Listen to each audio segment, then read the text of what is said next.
Pessoal, o que a gente vai fazer agora é pedir para o Mongoose fazer as operações de criar, remover, atualizar, a operação de CRUD em geral dentro do nosso banco de dados.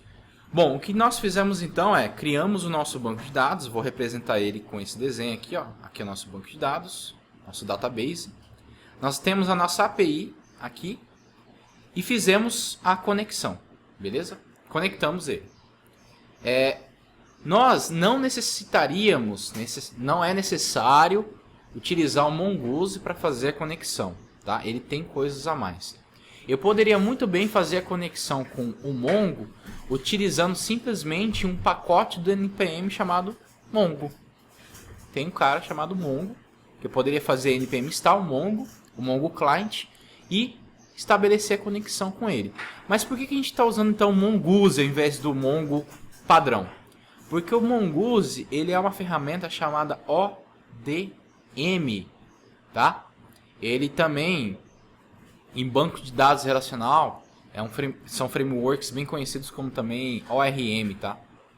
A diferença é que ao invés de R de relacional, nós utilizamos aqui o D de documento, tá? E que o ODM significa Object Document Mapping, tá? O mapeamento documento-objeto. Por quê? O Mongoose ele não vai dar para a gente só a conexão. Ele vai me dar uma série de ferramentas para abstrair todas as minhas operações no banco de dados. Se eu fosse operar diretamente no MongoDB, eu teria que fazer uma série de scripts para inserir, remover, alterar, buscar. Não são scripts complicados, mas é algo tipo assim, ó, db... Perdão, deixa eu colocar minúsculo aqui. Imagina que eu estou no terminal e eu executo isso aqui, ó. db. Aí é o nome da coleção, clientela. Não é fidedigno, tá? Talvez tenha uma variância aí. Mas é algo tipo assim, db.clientela.insert. Esse comando aqui, insert não, né? Insert. O insert, ele insere alguém no banco de dados. Aí eu tenho que passar assim, ó. Insere esse objeto aqui. Eu passo o JSON do objeto. Aqui, ó. Aí eu cadastrei um cliente no banco de dados. Eu quero remover. Eu faço db.clientela.remove ou delete. Quero buscar, find one e assim por diante. É uma série de scripts que eu tenho que executar direto no Mongo, tá? São scripts que não são difíceis, a gente pode ver que é bem intuitivo, mas ficar escrevendo isso toda vez é meio chato e não é muito produtivo.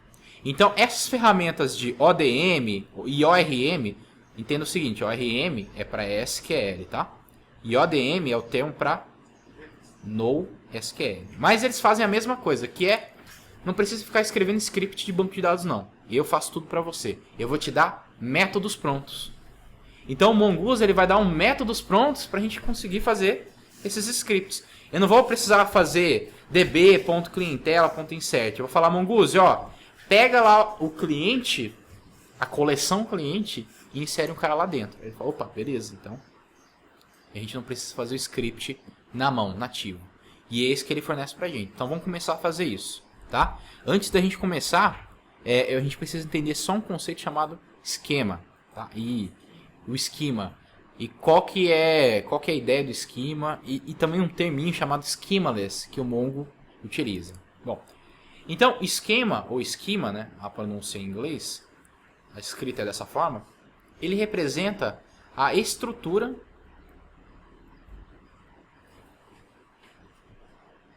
do objeto. Ou seja, você vai fazer cliente, aliás, do objeto não, acho que melhor dizer coleção. A estrutura da coleção. Como assim? A gente tem a coleção chamada cliente lá, certo? Como que um cliente é? Você vai falar para mim. Ah, o cliente tem nome, tem e-mail, tem CPF e tem senha, sei lá, não sei. Tô só chutando aqui valores, tá? Além disso, tem que falar para mim, opa, o nome é o quê? Qual que é o tipo de dado? É número? É string? É objeto? O que é esse nome aí? Fala, não, é string. Você vai falar o tipo desse dado, desse atributo. E-mail é string também. Ah, CPF é string também. Opa. Ah, pode ser, ó. CPF pode ser um number, ó. Só para variar aqui. CPF é um number. Senha é string. E assim por diante. Eu posso ser ainda mais específico e falar o seguinte, ó. Seguinte, Mongo. Eu tô te passando aqui o esquema do cliente. Então, tô te falando que ele tem nome, e-mail, CPF e senha. Mas é o seguinte, o nome é string. Mas o e-mail eu vou te passar mais informação, ó. O e-mail é o seguinte, vou criar um objeto aqui. E vou falar, o type do e-mail é string. Mas, ó, presta atenção, Mongo. Esse cara é único. Ou seja, eu não posso inserir dois e-mails iguais no banco de dados. Então eu ativei unique true. Ou seja, não posso repetir e-mail. O próprio banco de dados já vai criar essa regra para mim.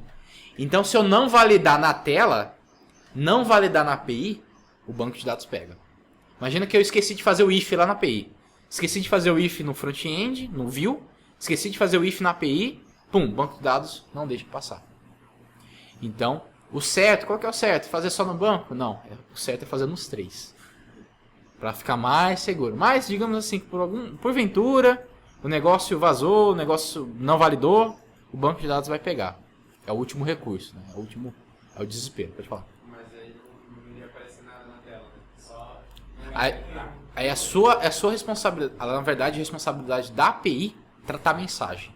O que vai acontecer? É nossa API que está conectando, está fazendo as operações no banco através do Mongoose. Então se eu falo, Mongoose, cadastra o João@gmail no banco. E o Mongoose vai falar, opa, ó, já tem esse e-mail. Então ele vai lançar para mim um erro, vai lançar para mim uma exceção. Já não lembro como é que se escreve. Exception, vai. Exception. Uma exceção. E essa exceção tem que ser capturada pela minha API e eu vou falar, opa, ele deu essa exceção. Qual que é essa exceção? É do tipo chave duplicada? Ou a regra de unique foi violada? Se eu identificar que isso foi feito, fala, opa, dá a mensagem que é e-mail já cadastrado. Então a API que vai ter que tratar o erro. Porque lembre-se do seguinte, o que nós temos é isso aqui, ó. Eu vou ter o meu cliente, que vai ser envio. Esse cara vai se comunicar com a minha API, que vai ser em Node, e o Node vai se comunicar com o banco de dados em Mongo. Essa conexão vai ser através do Mongoose. Esse é o intermediário que a gente está utilizando. Então, se o Mongoose dá erro, ele não vai dar erro para o cliente, não vai dar erro para a tela, vai dar erro para a API. A API sim tem que falar, opa, é erro de e-mail, então vou formatar essa mensagem e vou enviar para o front-end uma mensagem já bonitinha formatada, ó, e-mail já existente, e-mail duplicado e assim por diante. Então, o tratamento dessas exceções, tratamento dessas mensagens é de responsabilidade da API. Como que eu vou fazer isso? A gente vai aprender a utilizar a estrutura try-catch para fazer isso. Que é basicamente, tenta alguma coisa, se der errado, captura a exceção. A gente vai aprender a fazer isso, beleza? Antes de chegar nisso aqui, vamos então, entendemos o esquema, vamos ver como é que eu faço o esquema utilizando o Mongoose, como é que esse código funciona.